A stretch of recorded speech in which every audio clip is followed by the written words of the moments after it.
How's it going, YouTube? Jamie the Kid 00 here, coming at you guys with another post-Cosmo Blazar deck profile. This one is going to be the most hated enemy of the people, Mermails, because of course everyone seems to hate Mermails at the moment, because Mermails are crazy good. As people will know, new cards came out for Mermails in this set, and made them even more broken. And, to be fair, I can't wait until locals on the weekend until I get to play this, because it's crazy.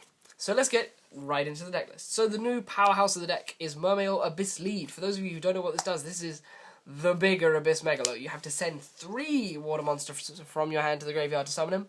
And when he's out, you contribute 1 Mermail, yes, just a Mermail, not a water monster, to rip a card out of your opponent's hand. So he's basically your 2/7 Gothams of the deck. So he's pretty damn powerful. In my opinion, you won't find yourself summoning him from hand that often unless you're going to go Mega Plus with 3 Atlanteans in hand, or if you've got dead Mermails in hand. So you do not want to draw this thing. Mainly, I find myself summoning him off of Sphere plays, so going Sphere, Lind, getting this guy, beating over big things, because I found this deck had a big problem with things with more than 2/5 before this thing came around.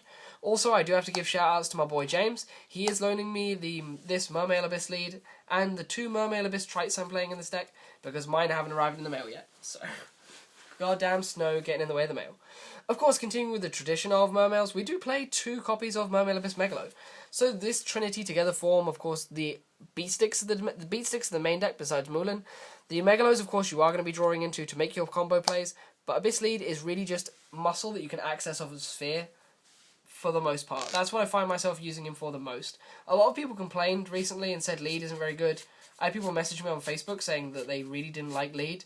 I really don't know what they're playing at, but hey. And then, finally, for the last Mermonsters, as Konami put it, we play 2 Mermail Abyss Teus. This is the new TCG exclusive for the deck. This is, in my opinion, the smallest Mermail. It's the Mermail Turtle. I think he's a turtle. So you bring this guy out by only ditching 1 water monster from your hand. So he's good if you've got, just the one Atlantean guy in hand. So you can drop this guy out by special summoning him.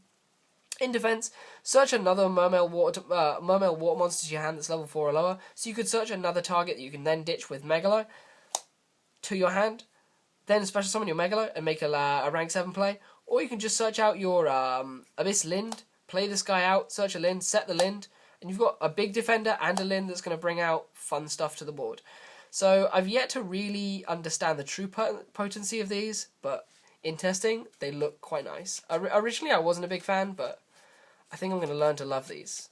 I still need to wait for mine to arrive, though. Then, carrying on with the Mermail stuff, because there's a lot more Mermails in this deck now. We play 3 Mermail Abyss Lind. With so many targets now, it's stupid not to play 3 Lind. Before, yes, 2 was forgivable, because your only targets you were going to bring out were Pike and Abyss Megalo. Now, you're going to be bringing out loads of crazy Mermonsters. So, you're going to want those Linds. Then, of course, to round off the monster lineup, we're playing 2 Mermail Abyss Pike. Before building this list, I was seriously considering teching an Abyss Turge, just to give me access to all the cool stuff that I'm going to be throwing in the grave. Because, to be fair, other than Avarice and Salvage, you don't have that many ways of getting stuff back to your hand, or getting yourself stuff back into play. So I really quite like Abyss Turge in this deck, and you could be forgiven for playing 2 Abyss Pike, 1 Abyss Turge nowadays. So I'd definitely consider that an option, and I might actually play it on the weekend. Then, off of the Mermail stuff, we're on to the Atlantean stuff. Play 3 Atlantean Dragoons. This is the big searcher, and I should point out to those of you who may misplay and do this, you cannot search Mermail Abyss Teus off of this card, because Teus is not a sea serpent, sadly. I really wish you could search Teus off of this, but well, they had to make it a little bit balanced. So, 3 Dragoons, it's the main searcher of the deck. You guys know how good it is. Then, of course, we play 3 Marksmen. Because this deck doesn't play MSTs, I'm not a big fan of playing MST in this. We play 3 Marksmen, and of course it's a Diva target, so you're going to rip through these pretty damn fast, so I wouldn't recommend playing any less than 3. Then, of course, to round off the Atlanteans, I play 2 Heavy Infantry. I would consider bumping up to 3, but this deck is already... This is still 40 cards, but there are so many things I want to put in. If I start going over 40, I'll take it up to 45, and I don't want to do that. So, 2 Heavy Infantry will do. Then, for the other generic water stuff, we play 3 Deep Sea Diva. Finally managed to get my last super. Thank you, James. Deep Sea Diva just being the crazy, crazy card that gives you more combo plays. Getting your Marksmans out of the deck so that you can deal direct damage. Make lots of Just get free cards out of the deck off of that marksman. You can make so many cool plays with just off of Diva. And then you can just drop the Diva, get your marksman, special summon out your Megalo from hand. You do so much toolboxing with Diva. I would understand taking this down to 2, but at the moment I really like 3 in this deck, so can't fault it. Then to round off the water monsters, we play 3 of probably the most potent card in the deck. 3 Gen X Undyne. If you don't understand how good this card is, you really need to look into this deck. I really hope Undyne doesn't get touched by the ban list, but it's predictable that it will do, because Mermails are quite big in Japan, so goodbye Undyne. But Undyne is just so good in this deck. Searches out so much stuff. Every play you make with Undyne is a +1, +2, so that good card. And of course we are accompanying it with 2 Gen X Controller, because Gen X Controller is good stuff. Then we play Gauze, because I like Gauze in this deck. I prefer Gauze over Trag, because I'm crazy. Mainly because it's a straight level 7, so you can make level 7 plays off of him as well, and that's nice. But just, I like him over Trag. Call me crazy. Then for the final monster in the deck, I play 1 Moulin Glacier. Moulin Glacier is just so good. You can search this, you're going to be at 5 waters almost instantaneously. It's just so good. Play Moulin. Play Moulin. And that is the monster lineup. The monster lineup is huge. It's like 26, I don't know, 20 lots. Then for the spells, we are going to play the Trinity in the form of, without dropping the Trinity, Reborn, Dark Hole, and Storm. I don't play Book and I don't play MSTs because the deck kind of doesn't need it. It just takes up space. Then I play 1 Allure because you really want to turn those Gen X controllers into a Pot of Greed. Because let's face it, Gen X controller is a dead card in hand. This makes it a Pot of Greed. You gotta love it. Then, speaking of pots, we play 1 Pot of Avarice because we want to put everything back in the deck. Otherwise, it's just Pot of Avarice. 3 +1s for days. That's kind of what this deck does. And then, continuing with the theme of 3 +1s, we play 2 Salvage. I've cut this down from 3 because I needed more space. I wanted to keep this deck to 40 cards, and you'll see where most of the cuts came from in a minute. But I took the 3 down to 2. 2 is good. 3 did clog a bit, so 2 is a good number. Definitely wouldn't play 1 though. Minimum of 2, 3 is forgivable. Then on to the traps. So for the trap lineup, I'm playing 3 Abyss Sphere. Up until today, I was playing Abyss Scorn, 1 Abyss Scorn, in addition to this. But James, my friend who also plays Mermails at my locals, pointed out that he really didn't like it. And I gave it some serious thought, and I figured I'd rather spend the space on things like Abyss Teases and Lead.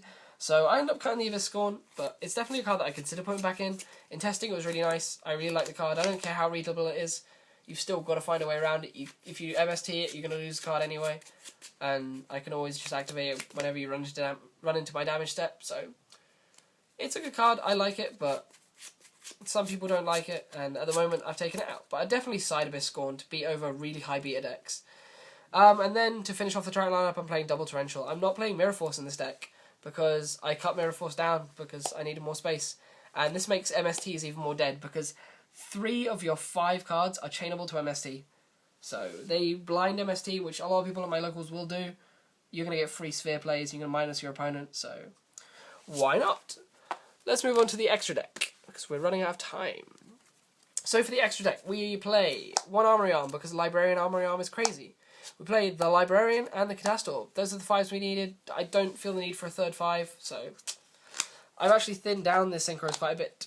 For the 1/6, I played Duloran because the Duloran plus plays with this, Sphere, and all sorts of different things, bouncing stuff to hand to make your Megalo plays live and make Lead plays live. So good. We play 1 Gungnir, but again, because you can ditch water monsters from your hand to activate this guy's effect and get pluses, so you can ditch heavy infantry and get an extra pop and things like that, and it's so good. For the 1 level 8, I play Scrap Dragon. I don't play Stardust anymore. Scrap Dragon does the job. And then I play 1 Mistworm because you need this card. This card wins games. You make level 9s quite easily, so if you need to bounce stuff, this will win you a game. For the Exceses, this is where the power is now. The Exceses contain 1 Gachi Gachi Gantetsu. I'm still not playing Phoenix. I suppose I should, but I still don't like Phoenix enough to cut Gachi for it, because this is the extra deck is so tight on space. I play 1 Zen Mains for 1 of my 3s, because you need to be able to stall, and there isn't another water level 3, rank 3 that I'd rather play. And then of course I play Leviathan Dragon to get water effects off. And then we play the dynamic duo of Bahamut Shark and Mermail Abyss Trite. You make your Bahamut Shark, get your Abyss Trite out. You're going to be getting free Megalos, Leads, or Abyss Lins from the graveyard the moment this card dies.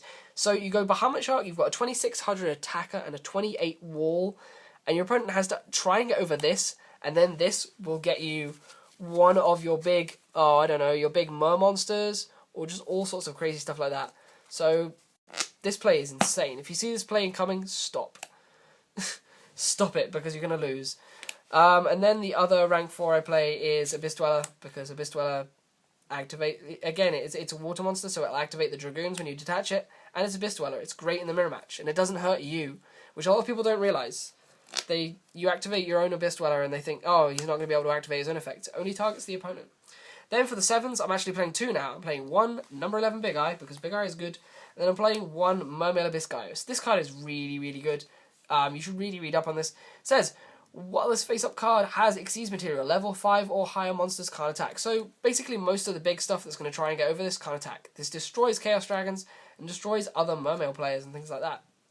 It's a 2800 beta, by the way, but it also has an effect of, you can detach 1 Xyz material from this card, negate the effects of all face-up monsters your opponent currently controls that have less attack than this card until the end of this turn. So it also shuts down things like wind-ups and anything that revolves around effects and having small monsters. So it's a win-win situation. It beats big monsters that are level 5 and higher, and they can't attack this thing, but also beats little monsters, so it is a complete win-win. Otherwise, I think that's about everything I want to talk about with this deck. It's really gotten crazy now that Cosmo Blazar has come out. So for those of you who hated it before, you're going to hate it a lot more now, but to be fair, it's the best deck of the format in my opinion, so I'm definitely going to be playing it, and I'm hoping that the ban list doesn't touch it, because I want my investment to be protected. But if they hit it, hey, I'll play something different. I'm open to new options, and you guys know I can play fun things. But otherwise, yeah, that's about everything I wanted to talk about on this. This is Jamie the Kid 00 with Cosmo Blazer Mermails. Watch out. These are quite something. I'll see you guys next time with Heraldics. Yeah, let's do Heraldics. Peace.